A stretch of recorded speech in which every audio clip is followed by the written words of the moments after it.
Welcome, Yoots. Hello, hello. Hi, everybody. It's another Wednesday night. Yes. Which means it's time for Wednesday night with Yoots. That's right. Soon to be Thursday night with Yoots. Those glasses. My name is Tran. Tran. I guess for tonight. How about Tron? Well, that's copyrighted. Oh, I see. Well, I'm just Ida. Actually, my name's Cal. This is Ida. We're part of Uniquely the Same. So are you. Yeah. Anybody who's watching this is Wednesday night with Yoots, and you're the Yoots. We want you to comment. When you comment, your comments will show up on the screen. We're going to talk about second chances today. We're going to have a quiz. We're going to interview somebody who has had a double lung transplant. That's not somebody you meet every day. Absolutely not. I don't know. We can talk to him about how common that is. It doesn't seem common to me. It's the only person I've ever come across. Me too. With a double lung transplant, and his name is Jake Smith. So actually, let's bring Jake. Let's bring Jake onto our. Under our screen. Thanks, Kristen, for the. These are my. Actually, when we did the show, of unboxings, we did glasses, and I don't remember if these made it onto the show or not. I don't think they did because I think they came like the next day. Yeah. So those, like that, they have to have their day in the sun. Yeah. So this is it. This is the opposite. Hey, Jake, how you doing? Hi, Jake. Oh wait, let me make sure Jake's microphone's turned off. Let me get him. There you are. Now I got you turned on. Are you there? How are you guys? There you go. We hear you now, Jake. Oh, good. Good.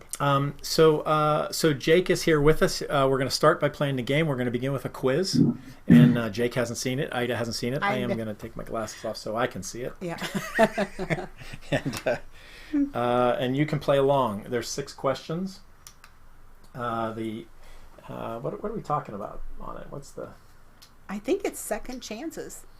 Oh yeah, people with second chance. People who've gotten second chances. Yeah. So these are famous people.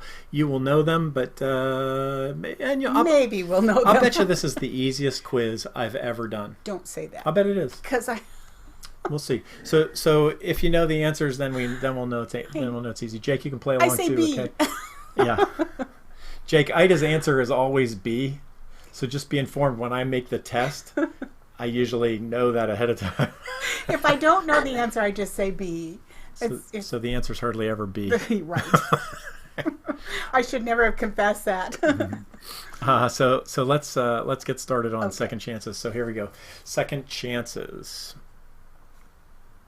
It's here somewhere. There we go. Okay. This is question number 1. And this is a question about a painter. This painter completed over 800 known works during his lifetime. He sold only one. I'm sorry. This painter completed over 800 known works. Okay. But during his lifetime, he only sold one to a friend for a very small amount. It's like if you made some art, I'd buy it from you for $5, and I'd borrow the $5. Yes. I lost my wallet about a week ago, and I've been borrowing money from He's getting Ida. so generous. It's like, can we take you out to lunch? Oh, Ida.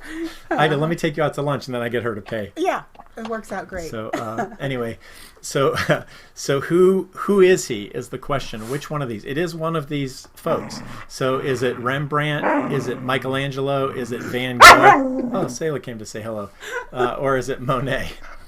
That's the question. Which of those? Rembrandt, Michelangelo, Van Gogh, or Monet? Come on up.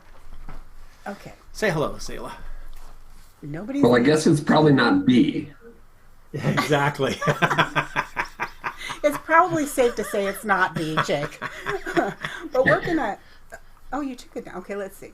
I'm gonna say 800 works. So this is. I mean, and So this is.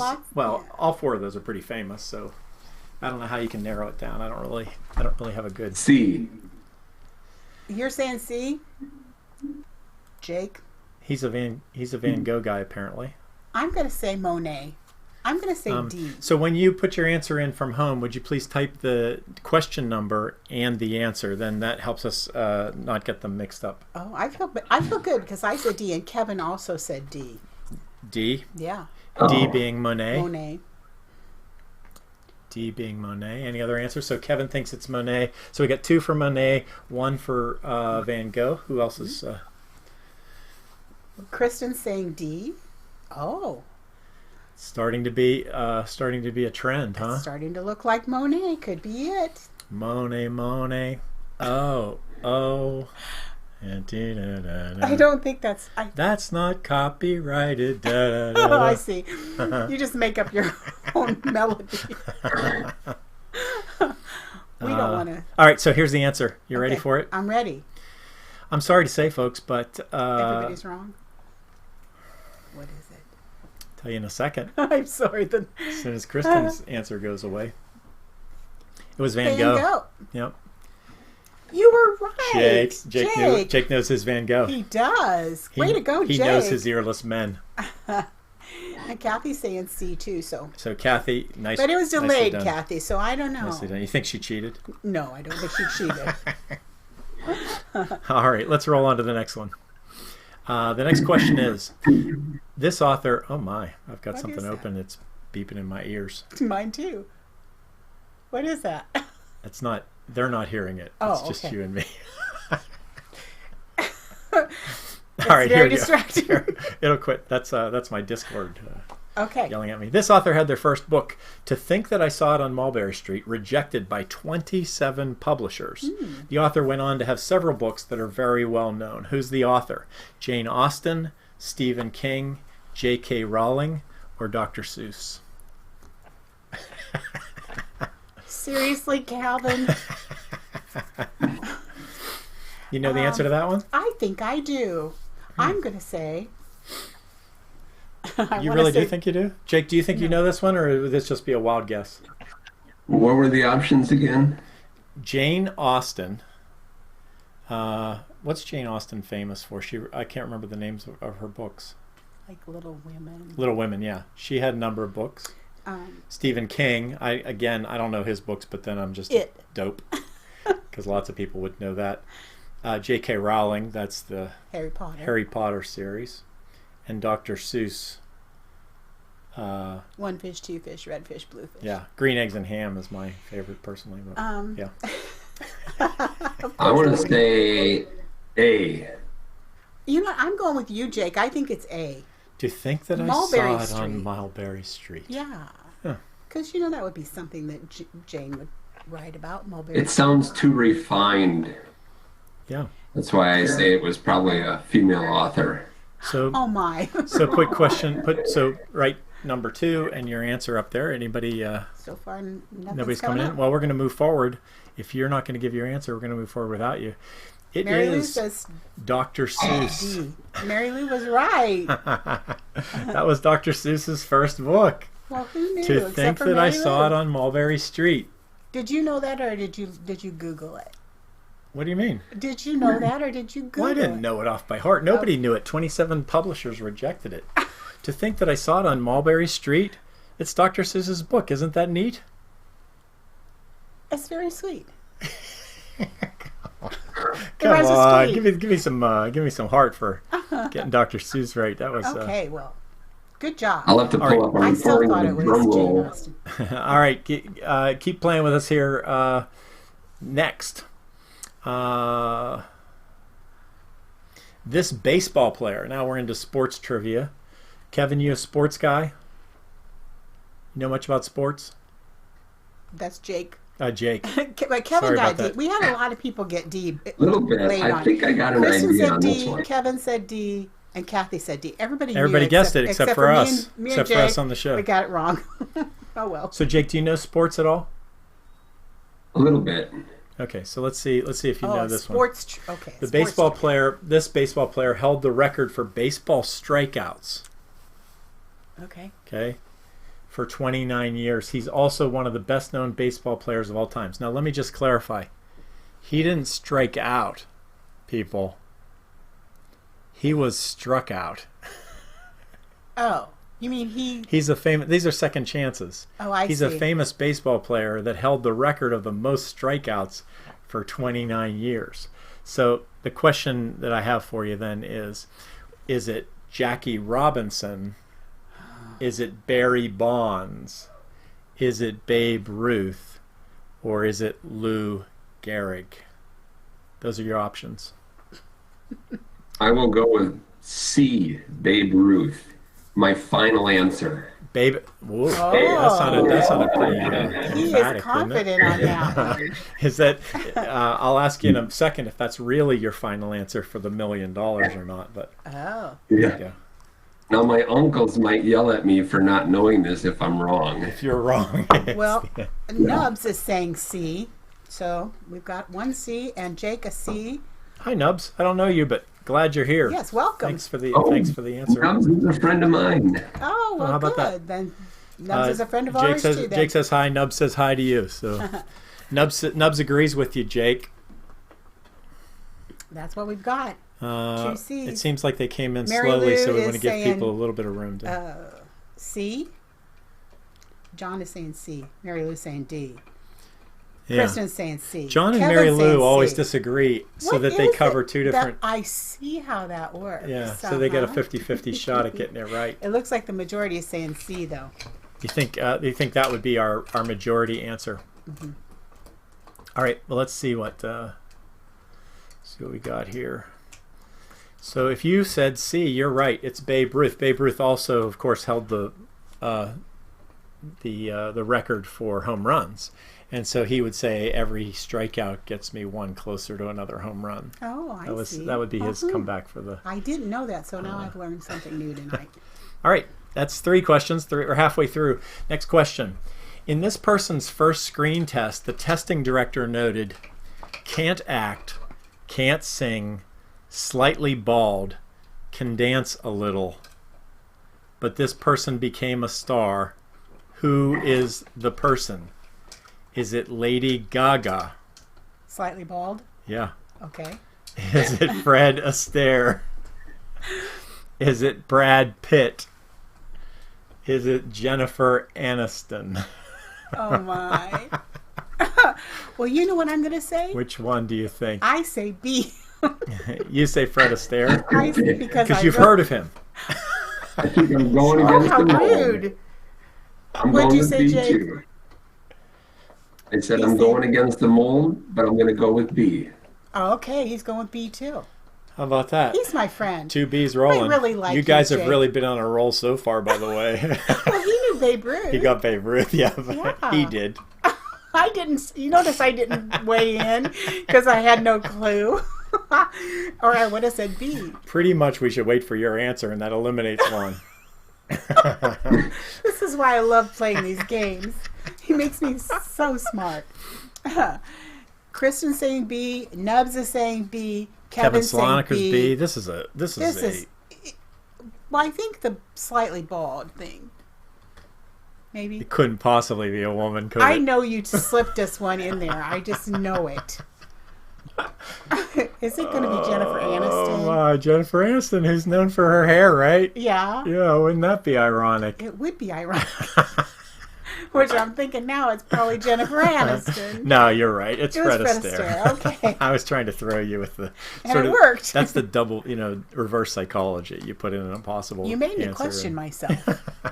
All right, question 5, next to the last. This person couldn't read until he was 7. His teachers and parents thought he was slow and a hopeless student. He was expelled from school and was refused acceptance to the first college to which he applied. Who is he? Is he Albert Einstein? Is he Noam Chomsky? Is he Bill Gates? Or is he Gary Kasparov? Do you know who all those people are? No. Who don't you know who they Yes, are? I do.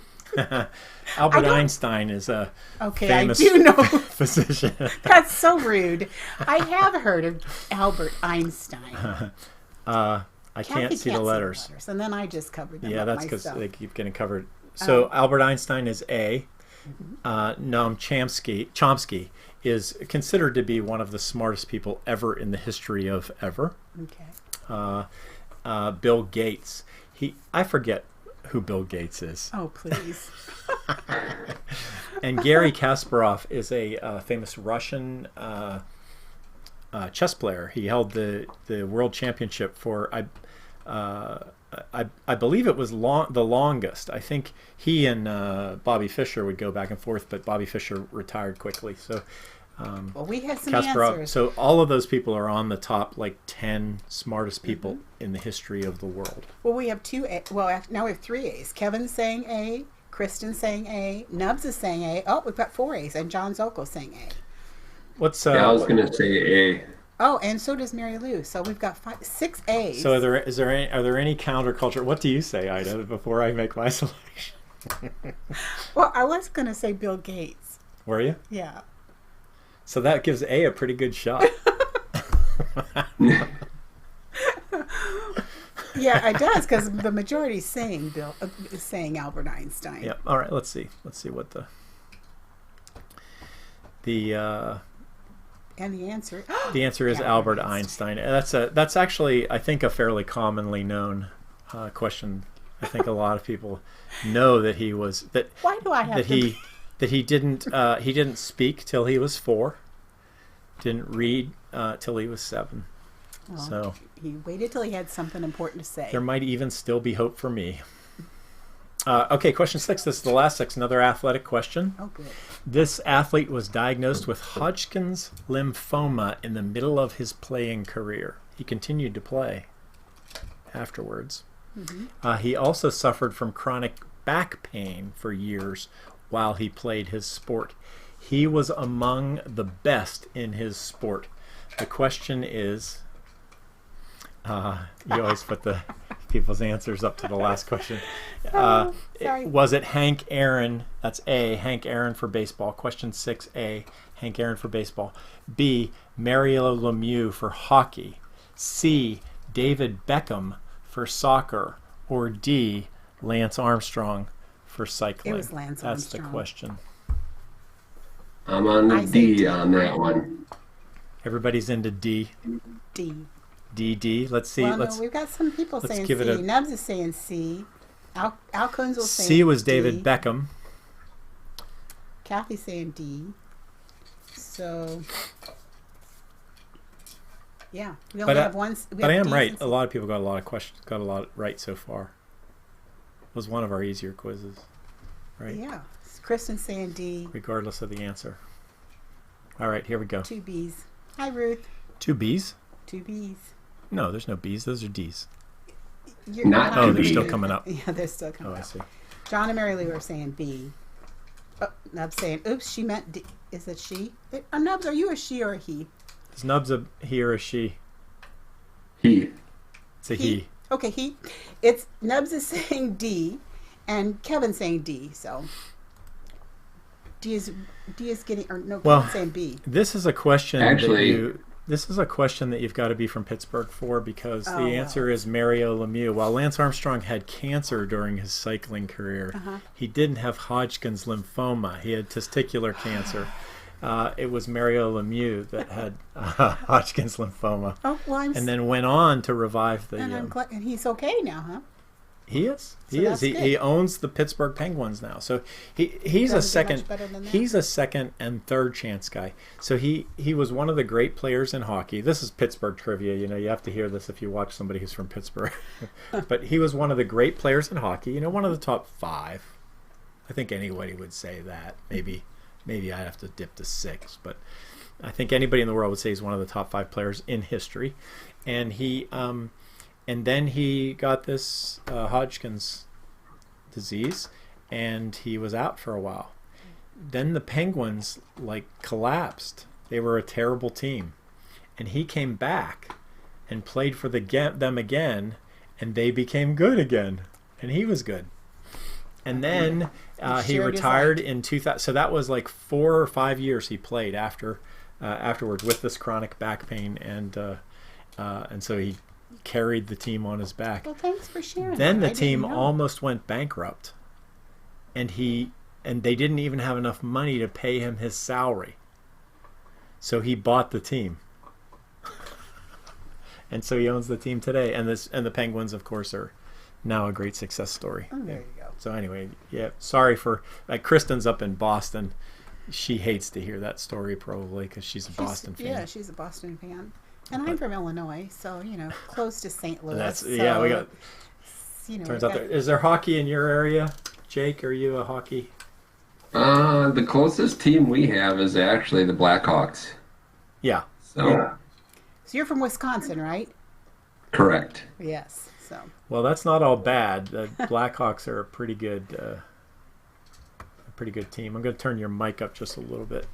Jake, I got Okay. a little louder now. I suspect that people are hearing us a lot louder than they're hearing you. So, all right. Well, that's our game. Thanks for playing. That's the fun. I think I failed. Did you get any right? Surprise.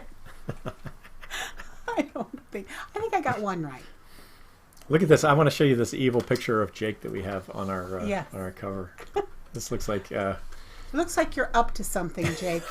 From Illinois. What? oh, whoops. Oh, You know what that is? that's blasphemy. Hey, wait a minute. Oh, that was a shame. We're Illinois. So here's what happened, Jake. Hey. I took Ida's picture from 3 weeks ago.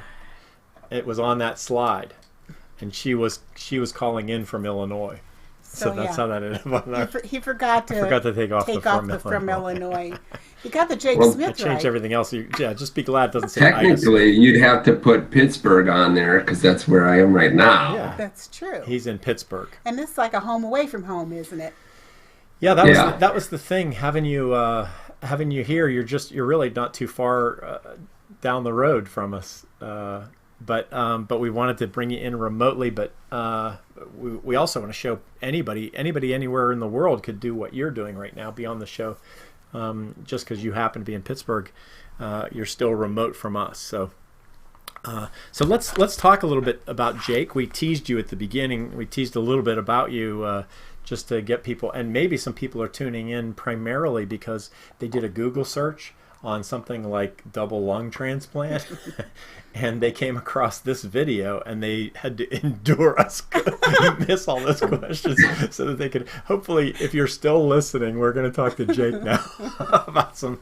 We should have done Jake first. We should have. Yeah. Oh, Yeah. well. Well, a quick shout out. Nubs is a friend from church back home, and he actually has a very rare disease. And if I pronounce it right, he can correct. But it's called Charcot-Marie Tooth syndrome.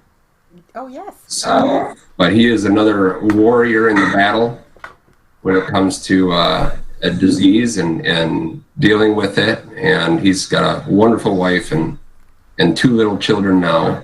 And God's really has a redeeming power there in his life. So anyway, quick shout out to Nubs.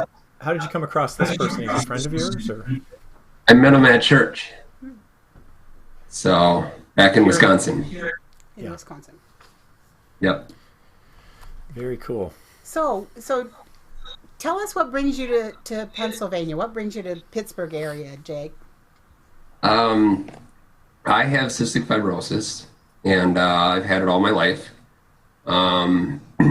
My lungs have slowly declined over the last, well, they've always been declining, but they've slowly declined over the last 7 years. And it got to the point where last year they told me I need to think about lung transplant. And my home hospital actually declined me because I had an aggressive bacteria in my lungs. And they don't do a large number of transplants. So they declined me in hopes that I would get into a large facility. And that large facility, the first one that responded actually was UPMC in Pittsburgh. How wonderful is that brings you to this area? When you said that your lungs were deteriorating, what kind of symptoms were you having? I've always had a chronic cough. But with cystic fibrosis, I don't know if many people know a lot of the details of it, but it's a genetic disease. You're born with it.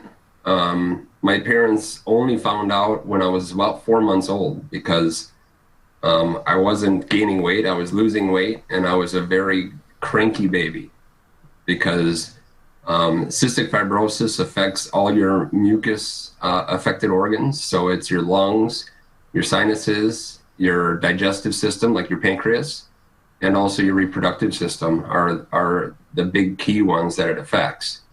Cystic fibrosis, for example, ever since I've been a baby, when they first diagnosed me, I take digestive enzymes, and those actually digest my food for me because my pancreas is not able to secrete the enzymes itself.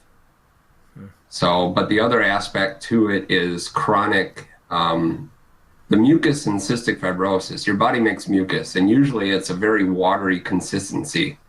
And that's what actually grabs all the bacterias and viruses out of your lungs and your body and flushes them out of your lungs and of your body. In cystic fibrosis, it's a genetic mutation that causes the mucus to be extra sticky.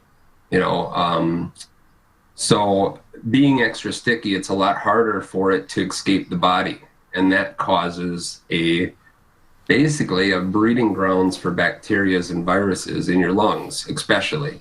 Sinuses and lungs are two big ones. And because of that, you're always trying to fight it, and it's creating scar tissue and cysts and different things like that.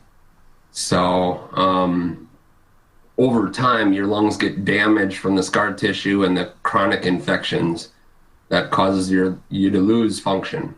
And so that's kind of where it all started and kind of how I got to where I was. So your cystic fibrosis progressed to the point where your lungs were, to the point where you needed a transplant. It brought you here to Pennsylvania, and you did get a call that you were ready for a transplant. They called you in, and you were like, explain the first call. Yeah. All right. Good thing I grabbed some Kleenex just in case. I had just gotten back from a visit home with my family. I've been trying to get home every couple months because I had to move to Pittsburgh to get listed. But my dad had just driven me back, and it was, he was here for about 2 or 3 days. Well, during that time, we were actually kind of crazy. I got bored while I was here, and I bought 2 houses to fix up and sell out here.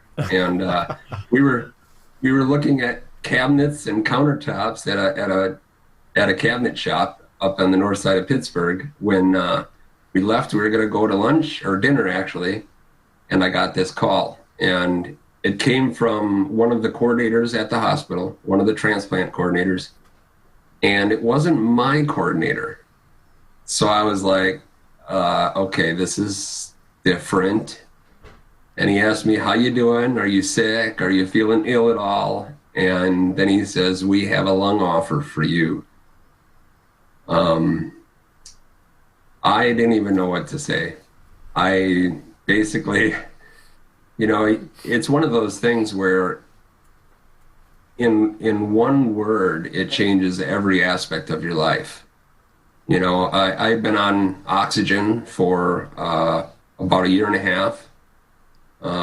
Full-time oxygen. I was at the point where I could walk very slowly, but I struggled to climb stairs or even carry anything with me when I went anywhere.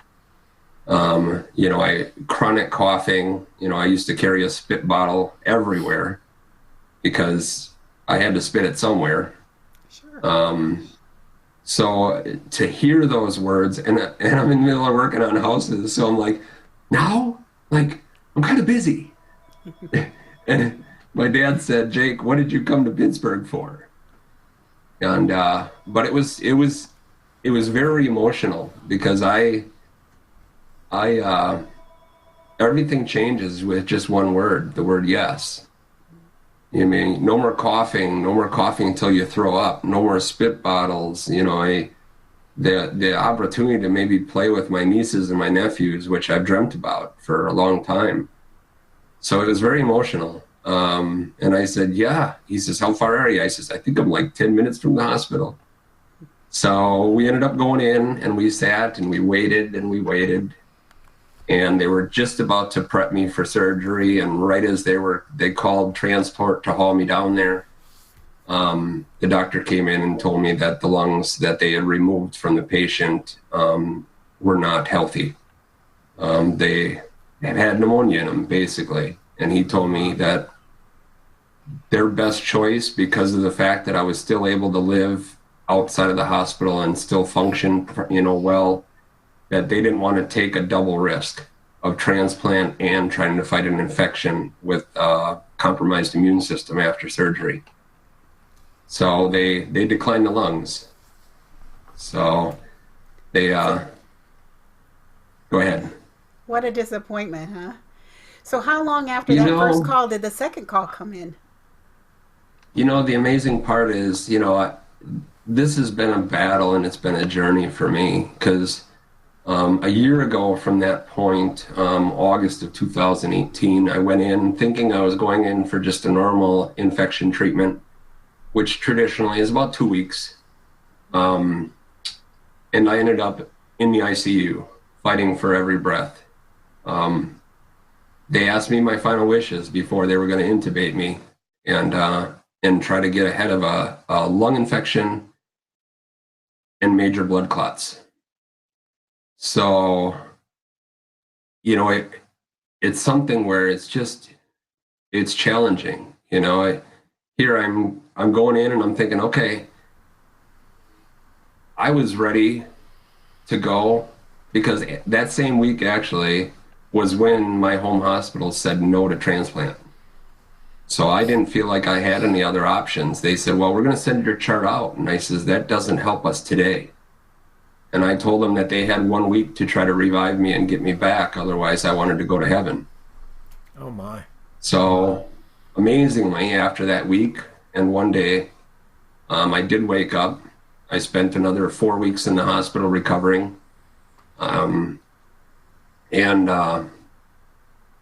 So, it's just kind of surreal because I said to the doctor, he says, I'm really, really sorry, Jake, that, that these didn't work and we had to decline them. And I says, from my experience, I says, the Lord's kept me around for a reason. And he only wants what's best for his children, which means these aren't the best. And I can wait for the best. And he kind of gave me kind of a weird look, like, okay. And then I asked if I could eat and go home. So God had but I a was different really, plan for you. I'm sorry. yeah, I was really content with it miraculously. I think the Lord gives us what we need when we need it. I tell people a lot, I'm like, if you would have asked me a couple years ago if I could handle what I've been through, I would have told you no. But how I handle it is day by day, you know. Yeah, it So does. It seems like you've gotten closer to realities that a lot of us just ignore, right? That it's there for all of us, but you've thought about it and been closer to it. That when you make that comment, if you can't get this done in a week, I'm ready to go. That's you've dealt with something at a deeper level than I think I ever have. That's amazing. yeah, So you did get a second call, though. So there's a yeah, very generous donor out there who changed your life forever. absolutely. Um, I asked them the following week when they called me to check up and follow up with me. I said, so does this mean I'm any closer, like to the head of the list or however this works? And they said, no, Jake, it could be another 6 months. And I'm like, oh, uh, okay. Miraculously, it was only 3 weeks before I got another call. And I just had a feeling about it that day. I'm like, I think this is it. I really think this is it. And again, the Lord gave me an amazing amount of peace because I waited for 12 or 13 hours before they had the confirmation that the lungs were any good and that they were coming. Mm-hmm. So we sat in the hospital for about 13 hours waiting to find out. Wow. Before you guys move on, I'm interested, Jake. Do you know anything about the donor? Or is any of that information available or told to you? Or Most of the time, there's not much that you know. Um, all I knew on the first time was the donor came out of Ohio. The second time, the most I got so far is that they came from Washington, D.C., and roughly somebody in my same age category and same height and stuff. So that's kind of as far as they get. As far as the registry is considered, you are allowed to write letters to the donor family, but it's from what I understand, the organization, the Transplant Foundation, holds onto that letter for about a year before they actually send it to the family. So they give them a year to grieve the loss before they send the letter. And actually, it's a very small percentage from what they said of people that actually do respond.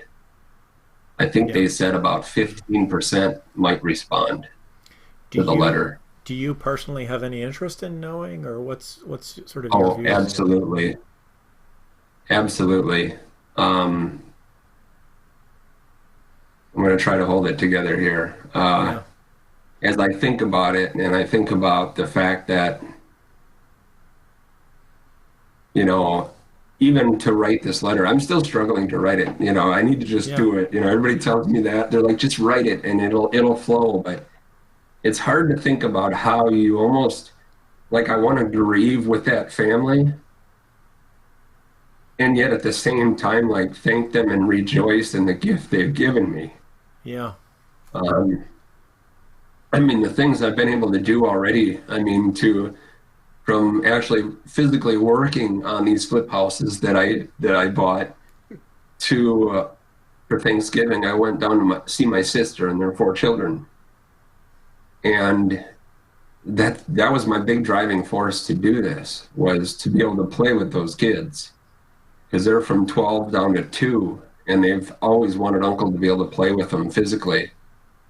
So it was just surreal, you know, they're like, Uncle, you can jump on the trampoline and you can push us on the tire swing and run.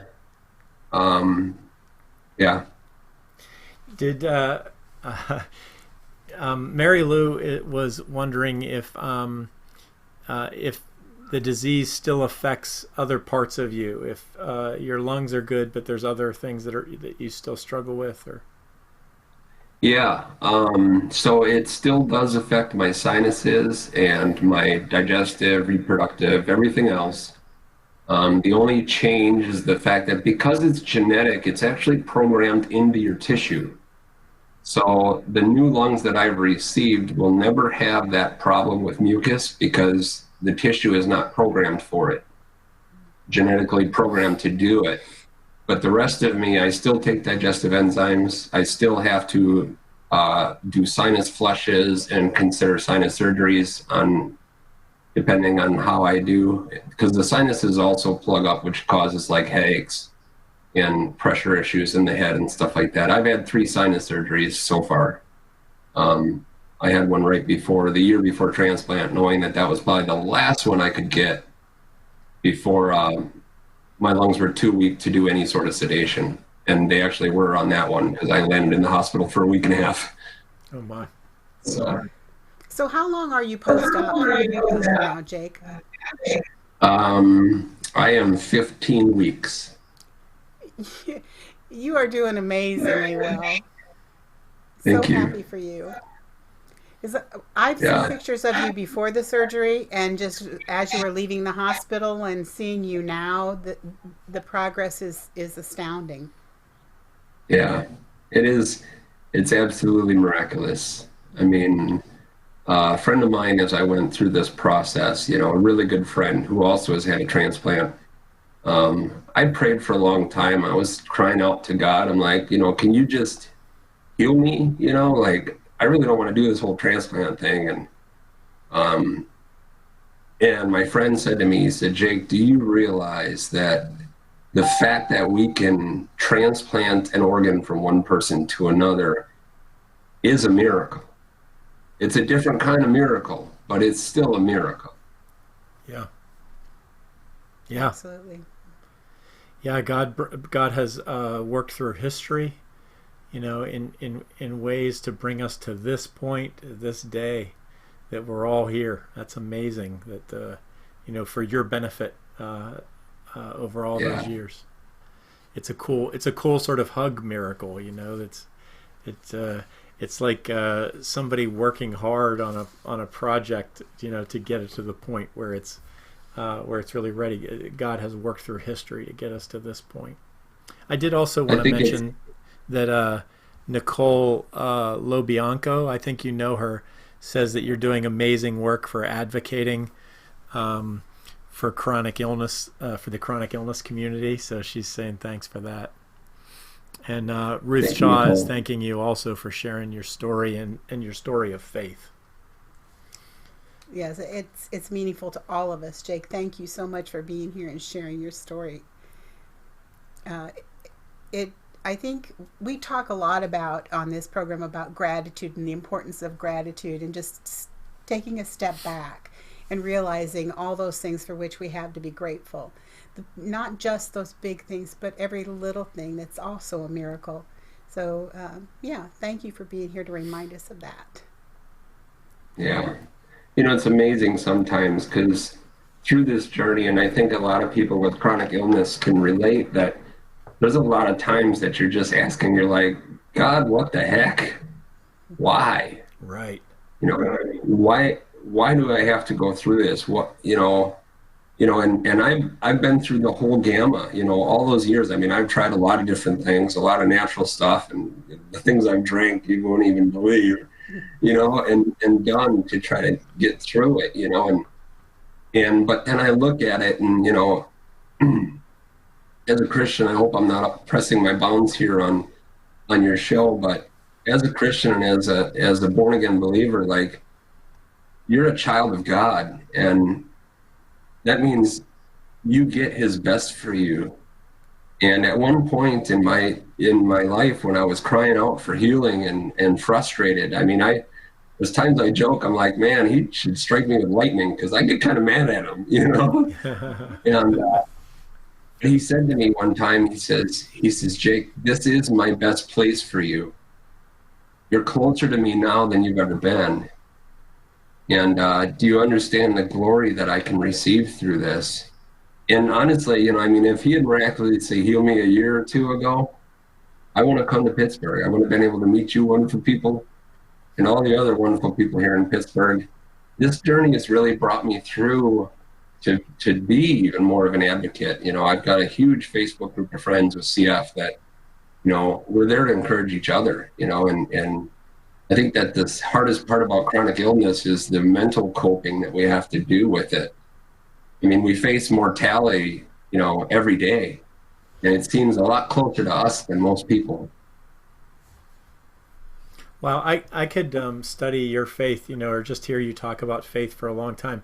Not only because you're a really strong man of faith, but because you're an authentic man. Tell me about sort of the path. Like, have you always been a person of faith, or how did that come about? Or your Christianity is really important to you. What has that always been true? Were you raised in a Christian home? Could you just sort of walk me through that a little bit? How you got to where you are? I was raised in a Christian home. When I was about 14, we had some major struggles in our family and extended family. And it caused me at that point in my life to lose faith in humanity. I spent from 14 to say 19 years old. Actually, I hated people. I hated the world. So at that point, any faith or walk with God I had, I just gave up on. I'm like, man, what the heck? So it wasn't until I was 19 years old and had made some poor choices in my life that almost put me in prison, that really woke me up to say, okay, I'm not doing such a good job running my own show. Maybe I'll give God a chance at it and see if he can do any better. So, and then it's been a journey, it's been a journey of growth, personal growth and everything. I think the struggle, my disease is very live. I've had a lot of friends and people that I knew that have passed away already. Some in their 20s. I'm very blessed to be in my mid 30s, with this disease.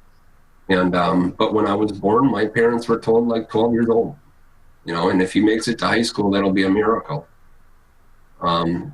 They know a lot more about it now than they did.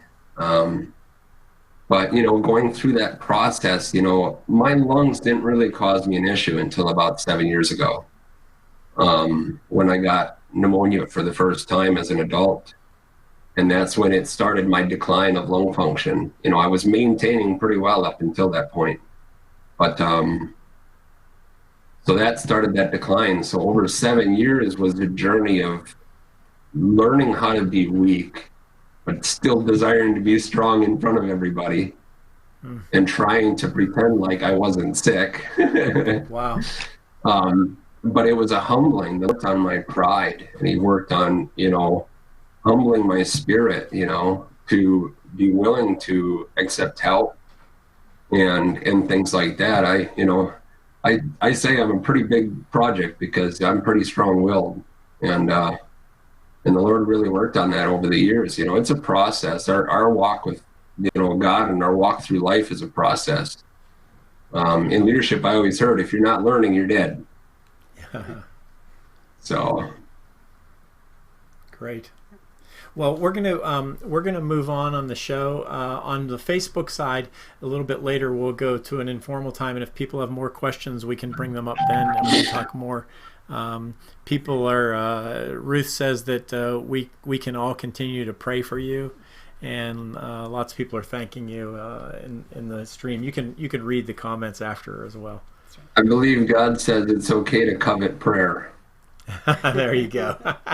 Well, I do covet as much prayer as possible. One thing about a transplant is I do have great lungs now, but we've had to turn my immune system off because of it.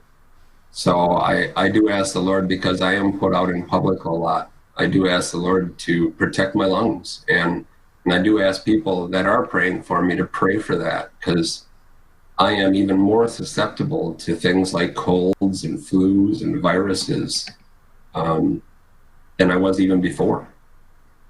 So yeah, so that's and because you see yourself as an advocate, that's a really practical thing to be praying for. That as you're out and about, that God gives you the opportunity to speak for Him, and also speak for those who are feeling like maybe they're at a down point, that you can be an encouragement. Let's everybody just take a breath. I was thinking about this, Jake. You don't take a breath for granted, right? I'm sure there are times you wake up in the morning and you take a breath and you go, cool. But I wonder how many of us in the last year have just taken a breath and thought about how God sustains our very breathing every moment. So I do tell everyone that, because of the crazy things that are in this earth and on this earth, that anybody can get sick and die very quickly. And, it's caused me to come to the point where every morning, even pre-transplant and that, I wake up and I do take that first breath and I'm like, okay. And in my mind, I'm like, Lord, you've given me another one. Now, what do you want me to do with it today? And I Kevin, think... No, go ahead. Go ahead, I cut you. I think my biggest thing that I try to tell people, being on my deathbed and telling the Lord, I'm ready to come home if you're done with me.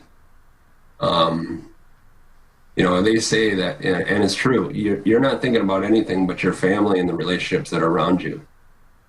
And that's the biggest priority that we need to have. I tell people all the time, like, if you've got a grudge or if you've got a family issue, like, fix it. We're only here for so long. And God created us for relationships, initially with Him, but also that's why we get fulfillment from relationships with each other. And if you got a tiff with a family member, fix it. Life's too short to be holding on to a grudge for who knows how long. I was laying there and I'm thankful that I didn't have any regrets like that. But I know a lot of people do, at that point. And but we need to realize that our existence is on a fine line. And we need to make sure we live our life for our priorities. Wow. Great words. Will you stay with us for after the break that we can have some more conversation? Absolutely. Let's move on, Ida, to Ida's saying of the day. So Jake Ida does a little saying each week, and so here we go. We're going to shift into her now. Right. Well, I chose this particular saying this week because I knew we were going to have Jake here with us, and God's light truly does shine through Jake, and he's been willing to share some of that light with us. So this is what brought this quote to mind for me. May we always find a sliver of light when we need it most. May we support each other in shamelessly sharing our inner world so that no one suffers alone. And may we give each other a little bit of our own light when we have some to spare. Surely there is enough light to go around. That's my quote for today. Wow, that's a good one. Thanks. We're going to keep rolling with the joke of the week as well. Oh boy, joke of the week. This week, Susan Sizemore. Susan is a watcher from time to time. I didn't see her on tonight, but she knew. You see that we were going to be talking about transplants tonight. Well, thank you, Susan. So she has a joke about transplants. Oh no. She says, "I was going to get a brain transplant." Oh no. I'm afraid to see what the rest of it says. But then I changed my mind.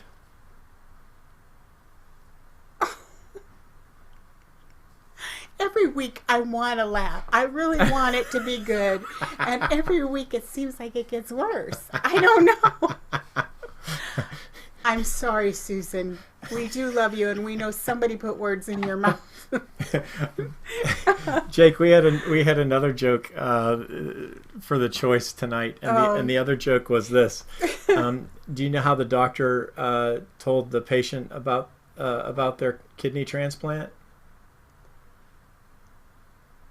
He said, "You're in luck." Get it? Urine luck. They're really bad, Jake. Even Jake is shaking his head. Thank you, because we know that they're really bad. Confirmation. He thinks they're hilarious. That is a mouthful of corny right there.